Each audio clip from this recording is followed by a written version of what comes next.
Hello guys, അങ്ങനെ ആ സുദിനം വന്നത് തിരിച്ചു പോകാനുള്ള ടൈം കണ്ണടച്ച് തുറക്കുന്ന സമയം കൊണ്ട് പെരുന്നാളും കഴിഞ്ഞ് നോയമ്പ് കഴിഞ്ഞ് 5 ദിവസം തിരിച്ചു പോകുമ്പോൾ ഒരു പെട്ടികെട്ടൽ പതിവാണല്ലോ. ഒരു ചെറിയ ബേക്കറി തുടങ്ങാനുള്ള സെറ്റപ്പ് തന്നെയാണ്. ഉള്ള സാധനം മൊത്തം ഞാൻ ഉച്ചയായപ്പോൾ അടിപൊളി നെയ്ച്ചോറും പപ്പടം എല്ലാ ഐറ്റവും ഉണ്ട്. ഇതിനി അവിടെ കിട്ടും. പോകുന്നതിന് മുമ്പ് ഒരു കലാശക്കൊട്ട് പോലെ നേരെ കുടിക്കാനുള്ളതെല്ലാം കുടിച്ചിട്ട് നേരെ പോകാന്ന് വിചാരിച്ചു. നേരെ ജിംബ്രൂന്റെ അവിടെ ഒരു ജ്യൂസും കുടിച്ചിട്ട് അടുത്ത പരിപാടി Medina to Kochi to Medina. അതെല്ലാം കഴിഞ്ഞ് വീട്ടിൽ വന്നപ്പോൾ പാക്ക് ചെയ്യാനുള്ള സാധനങ്ങളെല്ലാം കൂടിക്കൂടി. അങ്ങനെ ഒരുവിധം ബേക്കറി സാധനങ്ങളെല്ലാം ഒരു പെട്ടി കയറ്റി പെട്ടിയെല്ലാം കെട്ടി ഇനി അടുത്ത പരിപാടി പോകാനുള്ള സമയം. എന്തോന്നാലും നമ്മൾ സ്ട്രോങ് ആയിട്ടിരിക്കണം. ദുആ ചെയ്യാൻ ഏൽപ്പിച്ചു നോക്കാൻ കരച്ചിലിന് സ്റ്റാർട്ട് ചെയ്ത് ഞാൻ പിന്നെ കല്ലിടക്കുന്നുണ്ട് സീനില്ല. 2 മിനിറ്റ് കഴിഞ്ഞപ്പോ കല്ല് മാറി ഞാനും കരച്ചിലൂടെ. ഞാൻ കരച്ചിലും പിടിച്ചിലെല്ലാം കഴിഞ്ഞ നേരെ വണ്ടി കയറി. ഇനി ഇവിടെ നിന്ന് ഞാൻ ഒത്തി പോകുന്നതിന്റെ വിഷമം മാറാൻ വേണ്ടി പാട്ടിടാൻ പറഞ്ഞ ഇട്ട പാട്ടൊന്നും കേട്ടു നോക്കിയേ.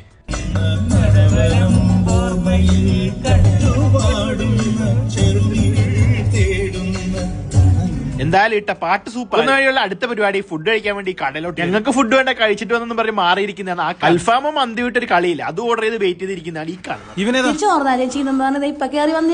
ഫുഡ് കഴിച്ച് അവിടെ നിന്ന് ഇറങ്ങി നേരെ എറണാകുളം